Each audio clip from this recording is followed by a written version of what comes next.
শুধু নাফরমানি করো, ভাগিয়া যাবি কই? আমার মাওলার জমিন থেকে পালায়া যাবি কই রে বেঈমান? আমার আল্লাহর আসমান সারিয়া কোথায় পালাবি? আজরাইলের ধরা থেকে পালাবা কোথায়? আজরাইল আইসা যেদিন ধরবে, মাও রাখতে পারবে না, বাবাও ধরে রাখতে পারবে না। পারবে? র্যাব, আর্মি, পুলিশ, বিডিআর ধরে রাখতে পারবে না। আল্লাহ বলেন, কবরে নিয়া মজা বুঝাবো, কত ধানে কত চা।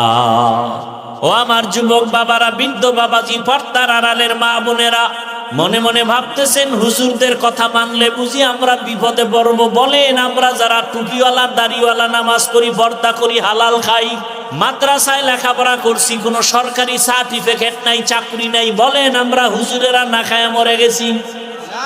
বরং মহামারী করোনায় স্কুল বন্ধ, কলেজ বন্ধ, চাকরি বন্ধ, ফ্যাক্টরি বন্ধ, দোকান বন্ধ, গাড়ি বন্ধ, একটা মাদ্রাসাও বন্ধ হয় না। আর চোখে কেমনে দেখায়া দিব বলো? লজ্জা শরম না থাকলে আর কেমনে বুঝাবো? একজন হুজুর করোনায় ভিক্ষা করছে, বরং বাবায় করোনায় আক্রান্ত হইয়া মারা গেছে, সন্তান কাছে যায় না, মরার ভয়, মাস্ক লাগায় বসে আছে। কিন্তু ওই সময় করোনার লাশগুলো আমরা হুজুরেরা নিজেরা কাঁধে নিয়ে গোসল করাইয়া, জানাজা পড়াইয়া কবরে রাখছি। একজন হুজুরও করোনায় মরে নাই। এরপরও হুজুর খারাপ, তোর 14 গোষ্ঠী খারাপ, তোর রক্ত খারাপ। আল্লাহ হেদায়েত দান করুন। কিছু বেয়াদব আছে, হুজুরদের বদনাম না কইলে ভাল লাগে না। আল্লাহ হেদায়েত দান করুন। হুজুরদের বিরুদ্ধে এক কলম ফেসবুকে না লেখলে মজা পায় না। এরকম অসৎ বেয়াদব আছে না নাই? এরা অসৎ, এরা বেয়াদব, এরা চরিত্রহীন লম্পট। কই হুজুর কোনো ক্ষতি হয়েছে? হ্যাঁ, আওয়ামী লীগ করো, বিএমপি করো, বিপদ তোমাগো, আমগো কোনো বিপদ নাই। আজকে তোমরা বুক ফুলাও, আবার তোমরা আবার দরজা আটকাবা। এই দুনিয়ার নিয়মিত এমন। একদল আর এক দলের কয় চোর, হেরা কয় হেরা চোর, এরা কয় হেরা চোর। কথা সত্য হলে দোনো দল চোর, কথা মিথ্যা হলে দোনো দল মিথ্যাবাদী। চোর দিয়েও সমাজ ভালো হবে না, মিথ্যাবাদী দিয়েও সমাজ ভালো হবে না। আর আমগো হুজুর গো কোনো আওয়ামী লীগ গেছে গে, কিছু হয়েছে? ওই আগের এমপিও দোয়া চাইছে, এখন এমপিও দোয়া চায়, চেয়ারম্যানও কি চায়? দোয়া চায়, মন্ত্রী দোয়া চায়, ডিসি সাহেব দেখা হয়েছে দোয়া চায়, এসপি সাহেব দোয়া চায়। এই সম্মান টাকা দিয়ে কিনি নাই, কে দিছেন? টাকা দিয়া সম্মান কিনলে প্রথমে ফুলের মালা, ফাইনালে জুতার মালা। টাকা দিয়া সম্মান কেনে না ভোটের আগের রাত্রে? কথা হয় না। যারা টাকা দেয় ওরাও জালেম, যারা টাকা খাইছে ওরাও জালেম। শান্তি আসবো কিভাবে সমাজে? এত আকাম করলে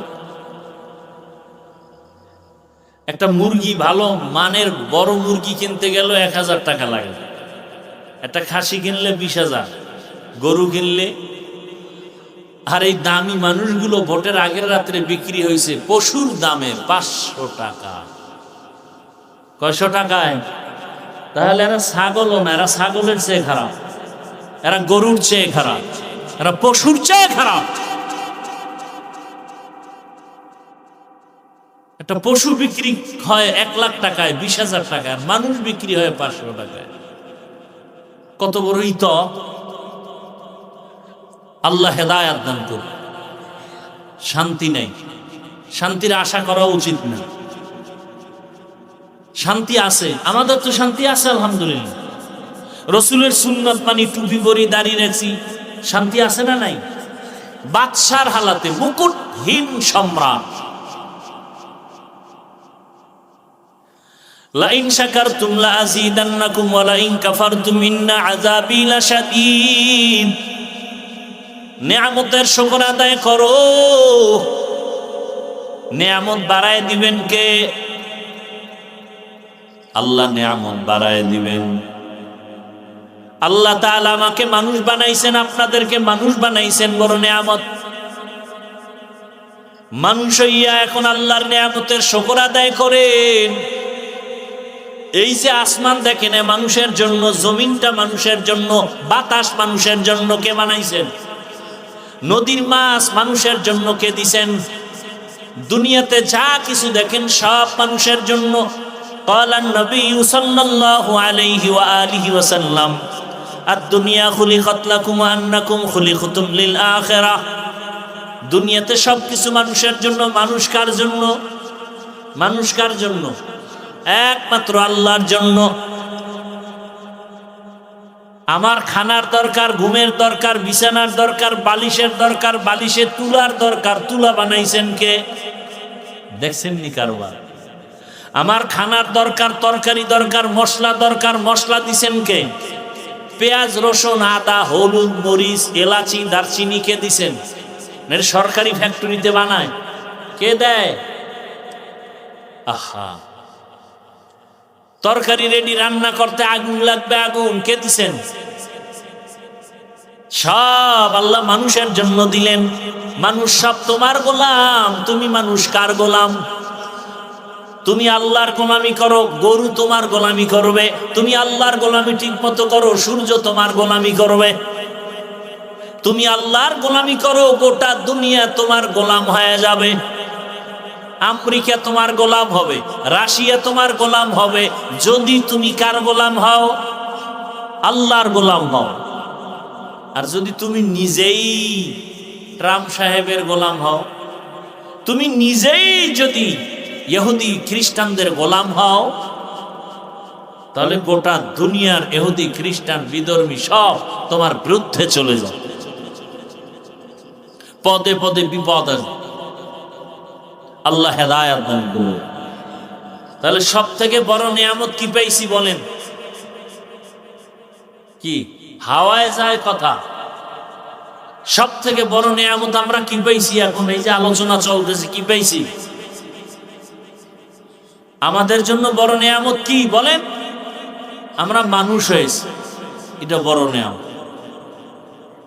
এরপরে বড় নিয়ামত মানুষ হওয়ার পরে আল্লাহ ইহুদির ঘরে পাঠাতে পারতেন, খ্রিস্টানের ঘরে পাঠাতে পারতেন, বৌদ্ধের ঘরে পাঠাতে পারতেন। আল্লাহ তাআলা আর একটা বড় নিয়ামত দিয়েছেন, কি বলেন? বলেন না কেন? আমান আহসানু কাওলাম মিম্মান দাআ ইলাল্লাহ ওয়া আমিলা সালিহান ওয়া ক্বালা ইন্নানী মিনাল মুসলিমিন।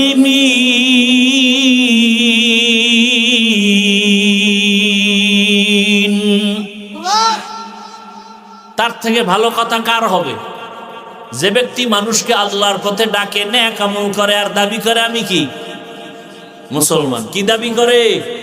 মুসলমানি বুয়াত গরদান নেহাদান এনানে খুদ বদসতে খাজা দাদা। আল্লাহ আমাকে মুসলমান বানাইছেন, এটা বড় নিয়ামত।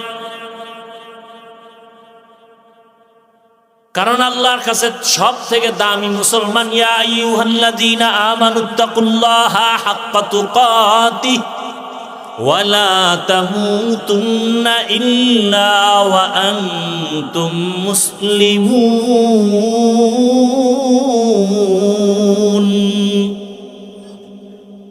আল্লাহকে ভয় করো, মুসলমান না হইয়া মরিও না।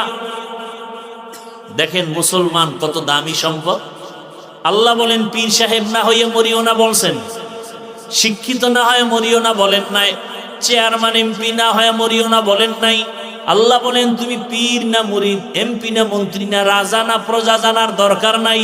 আমি জানতে চাই তুমি মুসলমান কিনা। মুসলমান বড় দামি এক সম্পদ। মুসলমান কাকে বলে? যে নিজের ইচ্ছায় চলে না, আল্লাহর কুদরতের ইচ্ছায় চলে। নিজের পথে চলে না, রসুলের আদর্শের পথে চলে। ইয়া আইয়ুহাল্লাযীনা আমানু দুখুলু ফিস-সিলমি কাফা। তাহলে মানুষ হওয়ার পরে বড় নিয়ামত পেলাম, আমি মুসলমান। সংক্ষেপে বলছি, আর একটা বড় নিয়ামত মুসলমান হওয়ার পরে বড় নিয়ামত, আপনি আমি আখিরি নবীর উম্মত। এটা কম নিয়ামত নাকি? নবীর উম্মত হওয়া বড় নিয়ামত। নবী বলেন, ও আল্লাহ, অন্য নবীর উম্মতের হায়াত বড়, নেক আমল বেশি করবে, আমার উম্মতের হায়াত কম, এত নেক কই পাবে? আল্লাহ কয়, নবী জানায়া দেন, আপনার উম্মতের যদিও হায়াত কম, তবে বরকত অনেক বেশি। 5 বেলার নামাজ আদায় করবে, আমি আল্লাহ 50 ওয়াক্ত নামাজের সওয়াব দিয়ে দিব।